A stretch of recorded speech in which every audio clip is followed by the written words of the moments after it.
আমার এই স্বভাবটা আছে। আমি এভাবেই নড়াচড়া করি। এক ভক্ত লাইভ চলাকালীন অস্থিরভাবে নাড়াচড়া করার বিষয়টি উল্লেখ করলেন বিটিএস তারকা জাংকুক। বিটিএস তারকা জাংকুক এডিএইচডি এ ভুগছেন।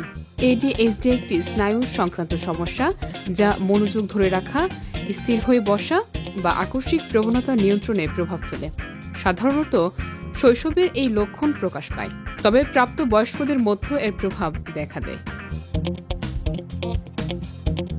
প্রাপ্তবয়স্কদের ক্ষেত্রে এডিএইচডি অতিরিক্ত অস্থিরতা, এক জায়গায় স্থির না থাকা, মনোযোগের ঘাটতি, টাইম ম্যানেজমেন্ট সমস্যা ইত্যাদির মাধ্যমে প্রকাশ পায়। তবে চিকিৎসা ও সঠিক কৌশলের মাধ্যমে অনেকেই স্বাভাবিক জীবনযাপন করতে পারে। জাংকুকের খোলামেলা স্বীকারোক্তি মুহূর্তে ভক্তদের মন ছুঁয়ে যায়।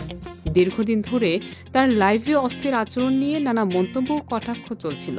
তবে এবার ভক্তরা তার পাশে দাঁড়িয়ে জানান, অস্থিরভাবে নড়াচড়া করা বা স্টিমিং আসলে এডিএইচডি এর স্বাভাবিক বৈশিষ্ট্য, যা নিয়ে বিদ্রূপ করা উচিত নয়। অনেক ভক্ত জানিয়েছেন, জাংকুকের অভিজ্ঞতা তাদের ব্যক্তিগত জীবনের সঙ্গে মিলে গেছে।